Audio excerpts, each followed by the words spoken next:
Well, Why don't you guys talk about the immigration game again? Because I think that some of these issues happen in the immigration game. Simulation? Yeah, the immigration simulation, yeah. Yeah. Like, who was the evil employer? Wasn't Henry the evil employer? Yeah. Guilty. Yeah. So what it was is everyone was given roles to play during this simulation game. We just played it at the Borderlands, just the area we were staying. So there were a bunch of different positions. There were like 3 different Mexican families that like 5 people were in. There was the coyote who would lead people across into the border for America. Then there was an American employer, and there was a Mexican employer too, who would give people beans and stuff. And then me and my sister were the ICE, and we would make raids on like the American employment place, and we would take people out and then hold them captive and stuff. And the point of the game was pretty much to move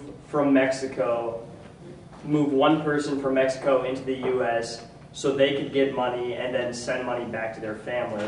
And it pretty much by the end of the game, we all came back together and we realized that no families for the Mexican family made any money. Like, it didn't work out for anyone. Me and my sister pretty much got everyone captive and sent them all back. And it kind of showed how corrupt we were during the game. Like, there were deals being made to benefit the American people, and low wages were being given to the Mexican employees in the U.S., and it just showed. And the weird thing about it is how this was actually happening in the U.S., how even though it was a game for us, this is actually what was going on. So how did that make you feel when you were playing? Like, Henry, how did that make you feel as an evil guy? Well, the role I was playing was a maquiladora owner.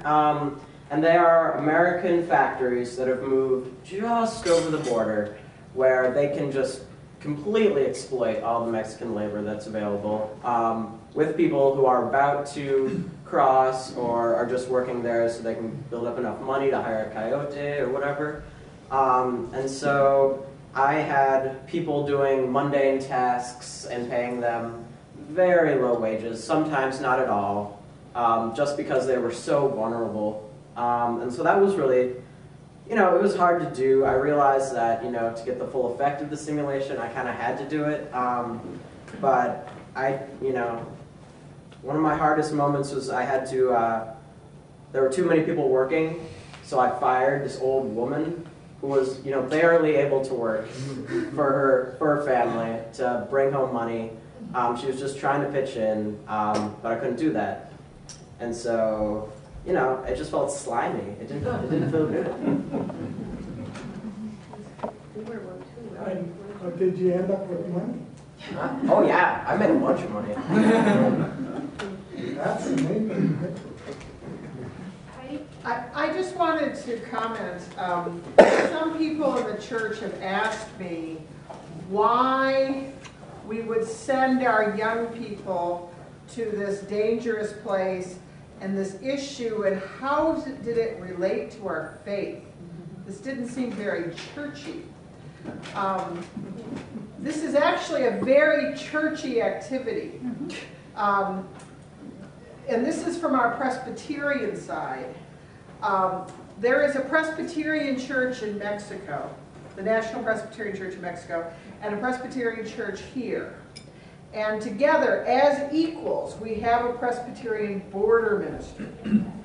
And so that there are more informed, involved, faithful people of our brand that we communicate with and that we fund there. So we happen to be more informed. Borderlinks, the group that they stayed with, the founder is ecumenical, but the founder of it was voted to become the moderator of the Presbyterian General Assembly, Rich Ufford Chase. He's now head of the Presbyterian Peace Fellowship.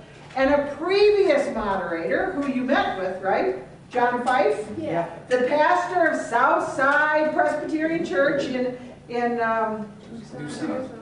Tucson. Was also moderator of the General Assembly, a minister member. So it's been, it's like, because we are there, our connection, our own denomination, who we know and we fund, out of that, the human needs of suffering people came to our attention. I think it's important to explain that to people. It's not just arbitrary. It's because we are there, our regular offering supports these particular things. What we send down to our church's wider mission is part of our mission and just basic being church. Well, the whole reason that we found this, it is very, very controversial, but one of the big justifications of our cause is that they're deterring immigration by literally channeling the illegal immigration through extremely dangerous conditions. I was part of the group, and I was at the immigration simulation game, and we were out there maybe 50 minutes, and Suzanne and I looked at each other, and it was so stressful. It was more stressful than I had any chance to expect, because we were trying to decide if we're going to send Claire Donovan north. We're playing a game. It's an exercise. How do you feel this much stress in your chest just from doing that? And then you realize that the way of life that the folks had in Mexico and Guatemala, it's desperate. That when you use the expression to make a better life in the United States, that sounds like it's a lifestyle choice. Maybe I want to live on a bus line, or maybe I want to live in the suburbs. It's really not about that. It's about desperation.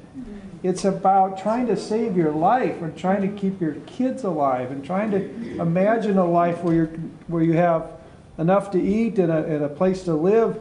And I think that this concept of it's viewed somehow as some sort of a choice. Should I live in North America or should I live in Central America? It didn't feel like a choice. Wes? I just want to thank you for having the courage to go down there. I want to thank you for treating the immigrants as God's children. And I thank you for sharing this with us.